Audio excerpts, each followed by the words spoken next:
ഒരു കൊച്ചുമോള് വഴിയിൽ നിൽക്കുമ്പോ തങ്ങൾ ചോദിക്കുന്നുണ്ട്, മോളെന്താ ഇവിടെ നിൽക്കണത്? ഞാനൊരു അടിമപ്പെണ്ണ.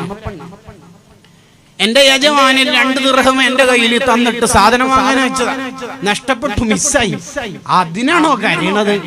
എടുത്തു കൊടുത്തു 2 ദിർഹം. കരച്ചിൽ അടങ്ങിയിട്ടില്ല. പിന്നെ എന്തിനാ മോള് കരയണത്? എന്തിനാ പിന്നെയും കരയണത്? അത് കുറെ സമയമായി നഷ്ടപ്പെട്ടിട്ട് പരതാൻ തുടങ്ങിയിട്ട്. സമയമേറെ ആയതുകൊണ്ട് വീട്ടുകാര് പൂനി അവരെന്നെ അടിക്കുമെന്ന് പേടിയുണ്ട്. മോളെ വീട് എവിടെ? കുറച്ചകലെയാ. വരി. നടന്നു വെയിലത്ത് നടക്കാൻ തുടങ്ങി. നടന്നു ഒരു സഹാബിയുടെ വീട്ടിലെത്തി. ഇതാണ് വീട് എന്ന് പറഞ്ഞെടുത്തപ്പോ സലാം പറഞ്ഞു. മടക്കണ കേൾക്കണില്ല. രണ്ടാമത് പറഞ്ഞു, മടക്കുന്ന കേൾക്കുന്നില്ല. മൂന്നാമത് പറഞ്ഞപ്പോ സഹാബി ഉറക്കെ മടക്കിയിട്ട് പുറത്തേക്ക് വന്നു. എന്നിട്ടും മടക്കിയ സഹാബി പറഞ്ഞു, നബിയെ, ഒന്നാമത്തെ രണ്ടാമത്തെ സലാം നമ്മൾ മടക്കിയിട്ടുണ്ട്. പിന്നെ തങ്ങളുടെ ദുആ കുറെ ഇനിയും കിട്ടട്ടെ എന്ന് വിചാരിച്ചിട്ട് ഒന്നാമത്തെ രണ്ടാമത്തെ കുറച്ച് സൗണ്ട് കുറച്ചതാ. മൂന്നാമത്തതും കൂടി അങ്ങനെ ആയാലും തങ്ങൾ തിരിച്ചു പോകുമല്ലോ, ആരും ഇല്ലാന്ന് വിചാരിച്ചിട്ട്. തങ്ങൾ എന്താ വന്നത്? ഈ കുട്ടി നിങ്ങളെ വീട്ടിലെ അടിമപ്പെണ്ണ്? അതെ. 2 ദിർഹം കൊടുത്തിട്ട് സാധനം വാങ്ങാൻ അയച്ചതായിരുന്നു അല്ലേ? അതെ. അത് മിസ്സായിട്ട് ഞാൻ കൊടുത്തു. പിന്നെ ആ മോള് കരയുണ്ട്. നിങ്ങള് ഈ കുട്ടി ലേറ്റ് ആയതിന് അടിക്കോന്ന് പേടിച്ചിട്ട് കരയുന്നുണ്ട്. അതെ, ആ മോളെ അടിക്കല്ലേ എന്ന് പറയാൻ വേണ്ടിട്ടാണ് ഞാൻ വന്നത്. അതാ നമ്മളെ നേതാവ്. ആർക്കും വേദന ഉണ്ടാക്കരുതെന്ന് ചിന്തിച്ച നേതാവ്. ആ നേതാവിനെ വിഷമിപ്പിക്കാനാണോ നമ്മൾ ഇറങ്ങണത്? ഫോൺ എടുത്തിട്ട് ഹറാമുമായിട്ട് അരുത് കൂട്ടരെ. ഞാനൊരു ചരിത്രം പറയാം. ത്വൽഹത്ത് ബിൻ ബറാഅ റളിയല്ലാഹു അൻഹു രോഗിയായി കിടക്കുകയാണ്. അൽ-ഇസ്വാബ ഫീ തമീസ് സ്വഹാബയിൽ കാണാം. മുത്തനബി സല്ലല്ലാഹു അലൈഹി വസല്ലം തങ്ങളെ കാണാൻ ചെന്നു. സ്വഹാബി ഉറങ്ങുകയാണ്. ഉറക്കത്തിൽ ഏതായാലും വിളിക്കണ്ടല്ലോ, രോഗിയല്ലേ. എപ്പോഴെങ്കിലാണ് അവർക്ക് ഉറക്കം കിട്ടുക. ഞെട്ടിയാൽ എന്നെ അറിയിക്കണം. കുടുംബക്കാരോട് പറഞ്ഞു, അത് എത്ര പാതിരാത്രിയാണെങ്കിലും എന്നെ അറിയിക്കണം. കാരണം ഈ സഹാബി ഉറക്കത്തുനിന്ന് ഞെട്ടി പിന്നെ ഉണർന്ന് പിന്നെ അടുത്തൊരു ഉറക്കുണ്ടാവില്ല, അതിന്റെ ഉള്ളിൽ മരണപ്പെടും, വഫാത്താവും. നമ്മൾക്കൊന്ന് കാണാലോ എന്ന് പറഞ്ഞ് തങ്ങൾ പോയി. പാതിരാത്രി ആ സഹാബി ഉറക്കത്ത് ഞെട്ടി.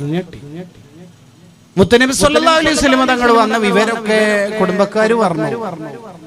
നിങ്ങൾ ഉറക്കത്തുനിന്ന് ഉണർന്നാൽ തങ്ങളെ വിളിക്കാൻ ഇൻഫോം ചെയ്യാൻ പറഞ്ഞിരുന്നു എന്ന് പറഞ്ഞപ്പോ വേണ്ട, ഈ പാതിരാത്രിക്ക് തങ്ങളെ ബുദ്ധിമുട്ടിക്കണ്ട, പറയേണ്ടെന്ന് കരുതിയ കാര്യമാണെങ്കിലും പറയേണ്ടി വന്നു. നിങ്ങൾ അടുത്തൊരു നിമിഷം മരണപ്പെടും, അതിന്റെ ഉള്ളിൽ തങ്ങൾക്ക് നിങ്ങളെ കാണാലോ, നിങ്ങൾ തങ്ങളെയും കാണാലോ എന്ന്.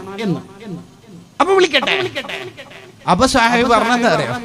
വേണ്ട, ഞാൻ വിളിക്കാൻ വിടൂല. എന്തേ?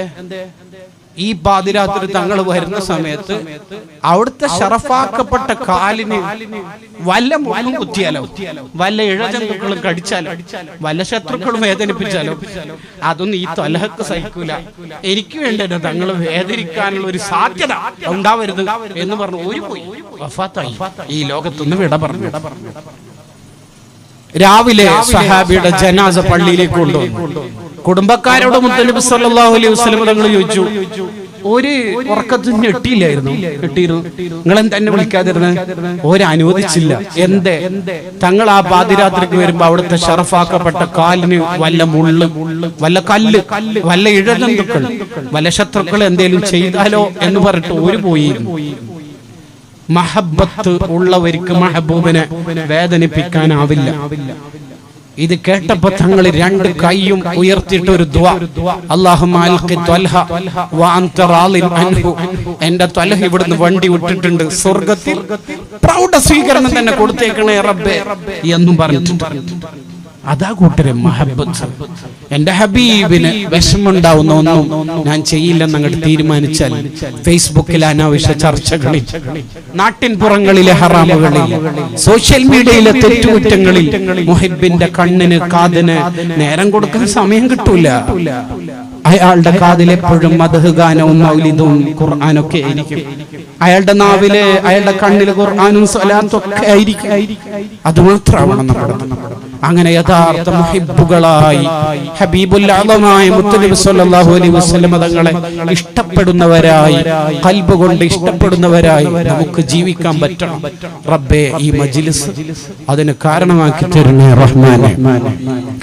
മുത്തനബി സല്ലല്ലാഹു അലൈഹി വസല്ലമ തങ്ങളെ നിരവധി തവണ മനാമിൽ കണ്ട ഹസൻ ഷദ്ദാദ് തങ്ങളുടെ, അവിടുത്തോട് വലിയ ബന്ധം പുലർത്തിയ താഹിറുൽ അഹ്ദൽ തങ്ങളുടെ, ആലിക്കുൻ ശിറിയ ഉസ്താദിന്റെ ഒക്കെ മദദുൻ ഉഖ്റവിയ ഈ സദസ്സിന് ഇതിനെ വീക്ഷിക്കുന്നവർക്കൊക്കെ നൽകണേ റഹ്മാനേ. അവരുടെ ഒക്കെ ബർക്കത്ത് കൊണ്ട് ഈ പാവികളെ സാധുക്കളെ ഒന്ന് നന്നാക്കി തരണേ റഹ്മാനേ. എല്ലാ നല്ല മജ്ലിസിലും പങ്കെടുക്കുമ്പോൾ വിചാരിക്കും ഇതോടെ ഒന്ന് നന്നാവണം, തെറ്റൊക്കെ പൊറുപ്പിക്കണം, ഇനി അങ്ങോട്ട് നന്നാവണമെന്ന് വിചാരിക്കും. ഓരോ ആത്മീയ മജ്ലിസിൽ പങ്കെടുത്ത് പിരിഞ്ഞു പോകുമ്പോ നമ്മൾ വിചാരിക്കും ഈ മജ്ലിസോടെ നന്നാകും. 2 ദിവസം കഴിഞ്ഞാൽ അതിന്റെ വോൾട്ടേജ് നഷ്ടപ്പെടും, വീണ്ടും തെറ്റിലേക്ക്. എത്ര കാലമായി ഈ പൊട്ടൻ ജീവിതം നമ്മൾ ഇങ്ങനെ തുടർത്തിക്കൊണ്ടുപോകുന്നു. ഇതൊക്കെ ഒന്ന് നിർത്തി ഈ ഒരു മജ്ലിസുൻ മുബാറക്കയുടെ ബർക്കത്തോട് നമ്മളെ ഒന്ന് നന്നാക്കി തരണേ റഹ്മാനെ. 100 ആളെ കൊന്നയാൾക്ക് നീ തൗബ കൊടുത്തിട്ടുണ്ട്, പ്രായം സായം സന്ധിയിലെത്തിയവരെ നീ സൂഫിയാക്കളാക്കിയിട്ടുണ്ട്. അതൊക്കെ മാറ്റിമറിച്ച റബ്ബാണ് നീ. ഈ മജ്ലിസിന്റെ ബർക്കത്തുണ്ട്.